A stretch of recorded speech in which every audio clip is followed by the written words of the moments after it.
Hola a todos, espero que estén bien, aquí dejándoles su dosis de terror.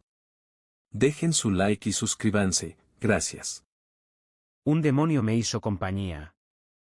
Historia de terror en carretera de Chihuahua, bandera de México. Esto que estoy por contarte, me ocurrió en uno de mis tantos viajes por carretera. Soy trailero y prácticamente así es como me gano la vida.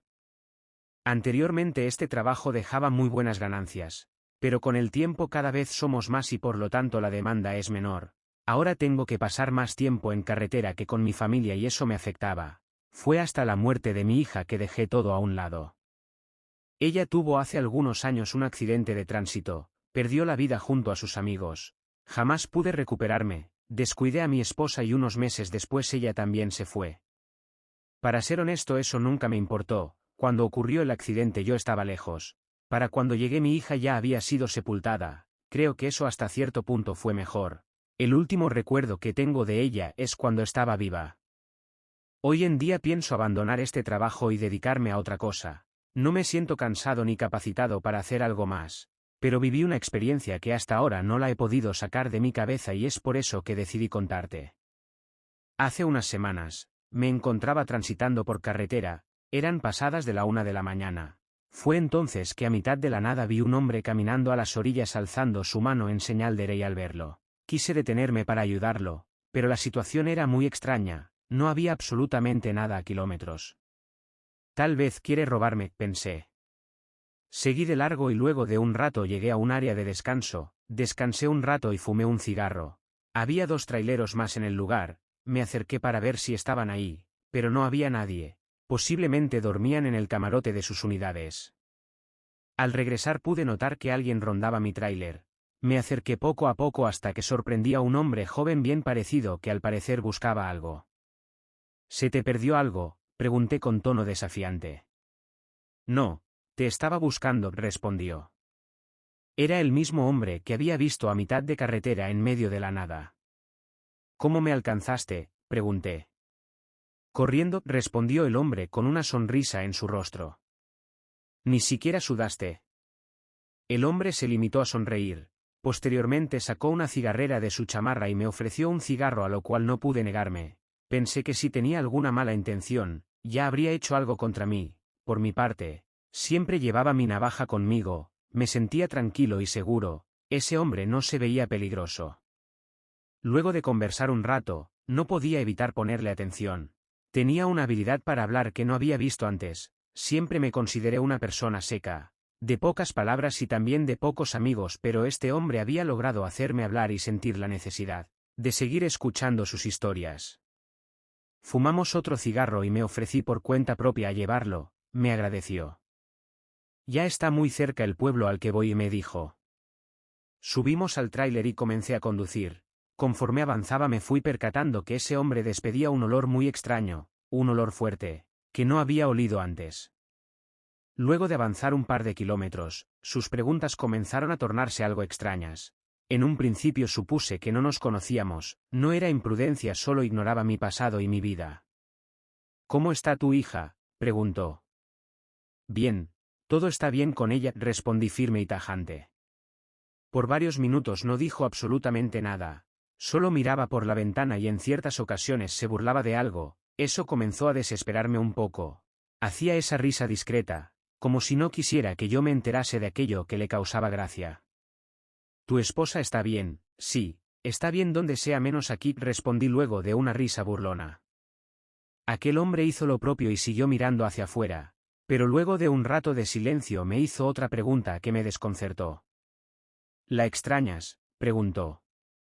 ¿Extrañar a quién? Tu hija, que sí extrañas a tu hija.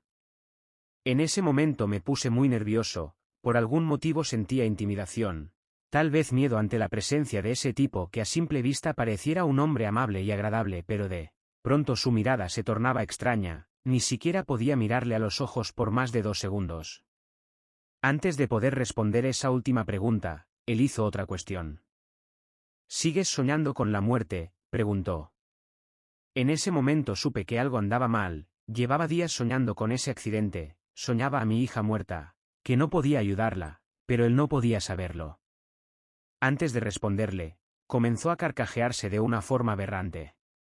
¿Te estás burlando?, pregunté furioso ante la situación mientras lo miraba. Aquel hombre solo seguía carcajeándose. Fue entonces que retorné mi vista a la carretera y juraría que vi la silueta de una mujer ahí enfrente. También podría jurar que era mi hija. Frené de golpe casi perdiendo el control de la unidad, pero no me importaba. Bajé rápidamente, pero no había nada. Incluso me asomé por debajo del tráiler, pero no. Todo había sido producto de mi imaginación. Abordé una vez más a la unidad. Ese hombre seguía ahí sentado mirando al frente. ¿La viste?, pregunté, pero no respondió. Encendí el vehículo y de nuevo arranqué. Avanzamos algunos metros cuando de nuevo comenzó a burlarse. Pero esta vez no era exagerado como en la ocasión anterior, esta vez solo gemía, como si se aguantase la risa. Quise voltear a verlo, pero con el rabillo del ojo pude ver la forma de su rostro. Parecía que se había deformado. Su cabeza era más grande que antes. Parecía tener cabello rizado y alborotado exageradamente, y ese sonido de intento de risa ya no era el mismo, había cambiado a un tono más grave. ¿Quién eres? ¿Qué quieres?, pregunté sin atreverme a voltear a mirarlo. Comenzó a hablar en un idioma que yo no entendía, parecía que solo balbuceaba, como si rezara en voz baja. Yo por mi parte comencé a gritarle que me dejara en paz, estaba aterrado. ¿Quieres ver a tu hija?, preguntó mientras comenzaba a carcajearse. Podía sentir su saliva cayendo en mi cara, si eso era lo que emanaba de su boca cuando se burlaba. Luego de esto vi que realizó un movimiento, se agachó un poco hacia la parte de abajo. Yo tenía algunas botellas de vidrio en el suelo, miré levemente para ver lo que estaba haciendo, lo que hizo que el miedo me invadiera completamente. La forma de sus pies, no tenía ropa, eso no tenía ningún sentido, el tono de su piel era marrón, muy oscuro. Sus pies eran exageradamente grandes, las uñas eran verdosas y largas, quebradizas, posiblemente de ahí venía ese olor repugnante. Se levantó de golpe con una de las botellas en su mano y vi de nueva cuenta con el rabillo del ojo cómo la llevó a su boca. Arrancó la mitad de la botella con una mordida y comenzó a masticar para posteriormente tragar el vidrio. Frené lentamente hasta quedar en alto total. Esa cosa me estaba mirando fijamente y podía ver que la expresión en su rostro no era una risa, era algo más siniestro. Al paso de unos segundos escuché cómo abrió la puerta y por su propia cuenta descendió. Apenas bajó y cerró la puerta. Pero eso, lejos de alegrarme, hizo que el pánico se incrementara cuando me di cuenta que a pesar de que había bajado del tráiler, su rostro seguía a la altura de la ventana, era como si hubiese crecido de la nada. No tardó en dar la media vuelta y caminar hacia la oscuridad. Saliendo del camino, me quedé varios minutos ahí. Estaba asustado, no sabía cómo reaccionar ante lo que había vivido. Tomé la otra mitad de la botella. Seguía sin explicarme cómo lo hizo. Ya pasaron varias semanas de esto. Ya estoy en busca de otro trabajo. Solo espero olvidar esto lo más pronto posible y también quisiera saber si alguien coincidió con una experiencia parecida a lo que ya te conté. Gracias por la historia, bro.